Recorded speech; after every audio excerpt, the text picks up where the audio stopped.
As many of you know, I teach a course in personal energy management. And it's an 8-hour course, and I've taught hundreds and hundreds of people about managing their personal energy. And we talk about passion, and we talk about winning, and we talk about success, and we talk about positive thinking. But do they want to talk about that stuff? This is what they want to talk about.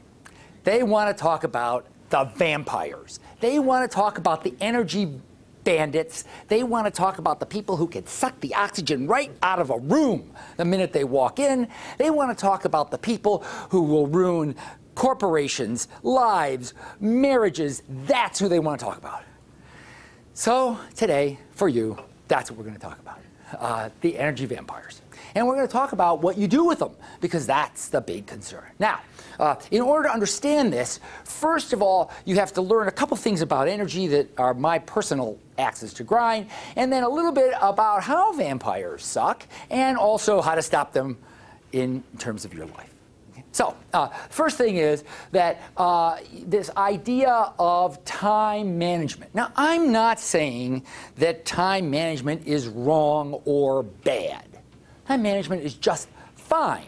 It just hasn't lived up to its promise. That's all. It doesn't do all these wonderful things. Okay. Think about it. Oh, you know the secret of Mother Teresa?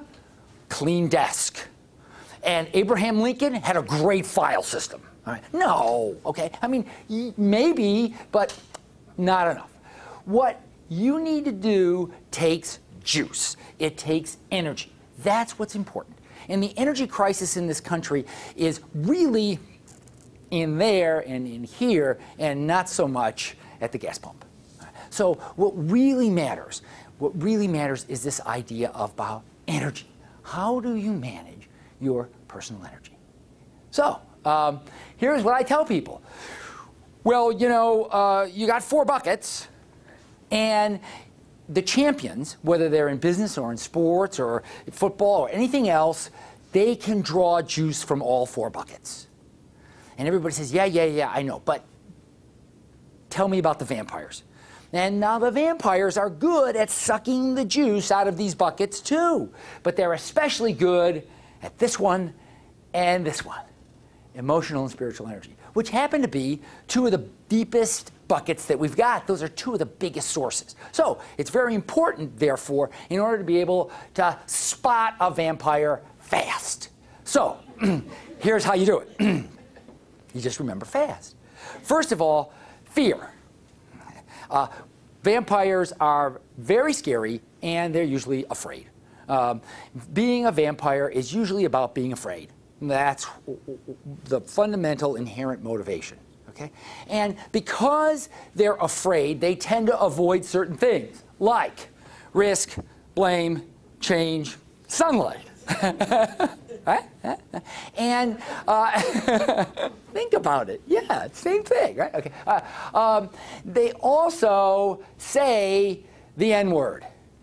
No, negative comments, sometimes nothing, not me. Okay. And they think it can't be done. And do you know why it can't be done? There's not enough time. That's why it can't be done. It's not enough time. And that's why vampires live forever, because there will never be enough time for a vampire. Okay?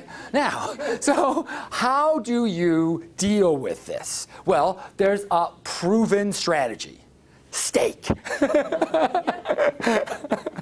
And I don't mean the thick, juicy kind. Okay? What do you think? Well, the first thing that I recommend to people is, if you're dealing with a vampire, speak energy to them. Speak energy. Normally, the vocabulary that we share with vampires are very similar to the example that was given a couple of minutes ago about what you say to someone who almost cuts you off in traffic.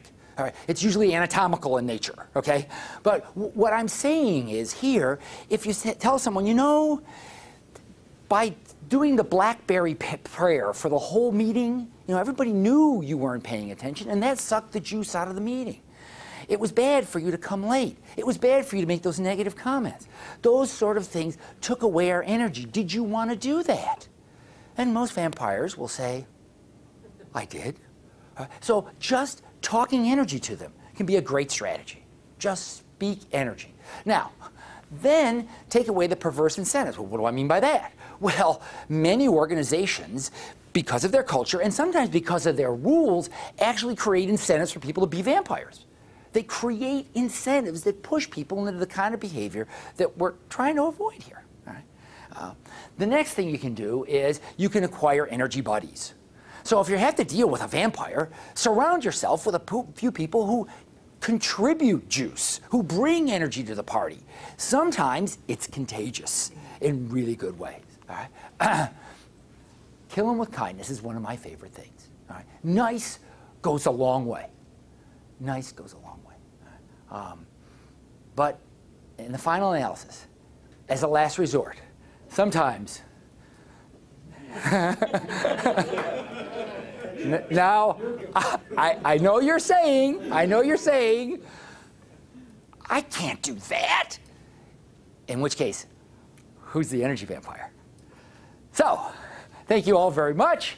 Don't let them bite you.